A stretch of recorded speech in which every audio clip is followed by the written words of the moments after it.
friends. Thanks for inviting me to talk about my career and what I do for a living. I'll first start with my name. My name is Terza Elise Silva Lima-Neves. It's a long name. I'm from West Africa. I'm from the Cape Verde Islands in West Africa. You can look that up on Google. Just type in Cape Verde. It's a small it's a small chain of islands on the African coast. And we love to give a lot of names because we respect family. So we put all the names in to our family and our children. So I am currently associate professor of political science at Johnson C. Smith University. I'm also the chair of the Department of Social and Behavioral Sciences. What does that all mean? It means that I teach classes in political science, and I'm also sort of like a director, a boss for faculty and students in the different disciplines of psychology, history, criminology, and political science as well. So I have sort of two jobs right now.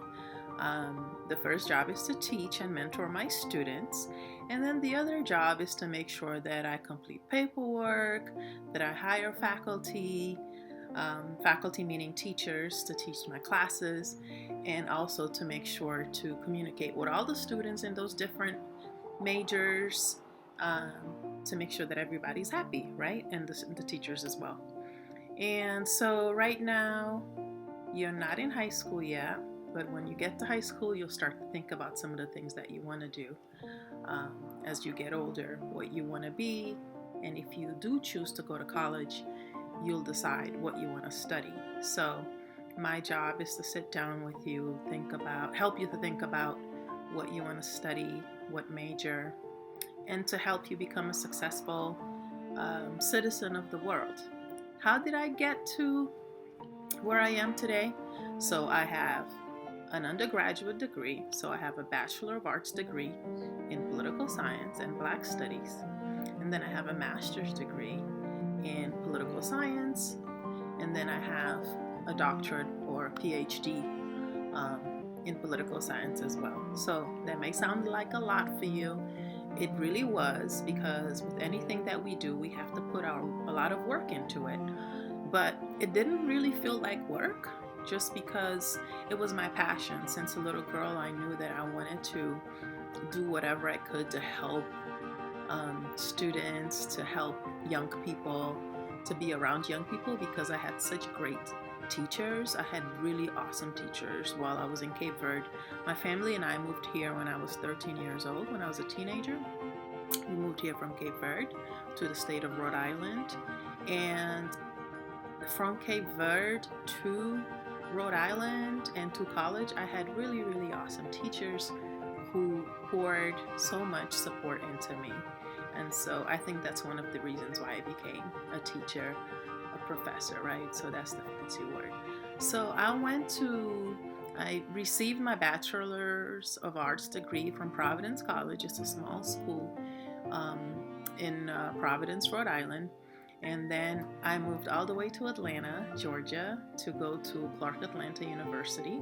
It's a historically Black college and university near, it's part of the Morehouse, Spelman, Atlanta University Center. So all those schools are in the same vicinity and the same campus, sort of.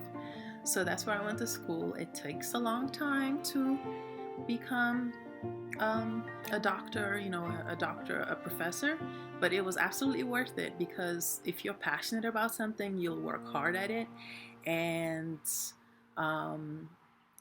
it doesn't feel like work, because that's what you're passionate about, regardless if you want to become a professor, a medical doctor, a lawyer,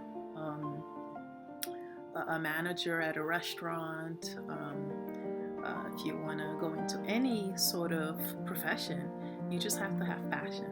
So one of the things that I do enjoy doing is writing and reading. So I have a couple of books here.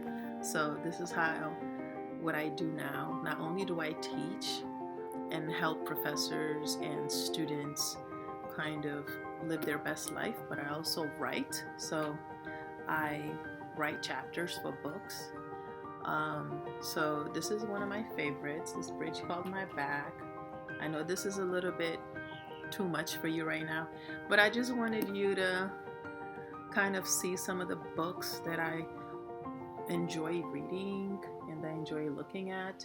I do a lot of work on Black women and women, and so African women. So that's what I'm looking at, because I'm right now I'm writing this book chapter on how women use social media to say their piece. So I hope that I've helped you understand a little bit of what I do, who I am, my passion. So I would advise you to, again, one of the things that is important is to talk to people who, like, if you want to become a firefighter, for example, and you see a firefighter, talk to them. Ask them how they became a firefighter, how long it took. Ask them all the right questions. If you had questions for me on how to become a university professor, I'd be happy to talk some more. So just whatever you do, don't be afraid to ask lots of questions of the people around you who you think are successful, who inspire you. I had lots of great teachers around me, which is why I wanted to become a teacher. Lots of great mentors, people who, guided me and let me know. I'm sure that you can get my information. I'll put it on the bottom. At the end of this, at the end of my talk, I'll put my information in case you want to reach out and you have questions about what it takes to be a professor or any other questions you might have. Thanks for listening. Bye-bye.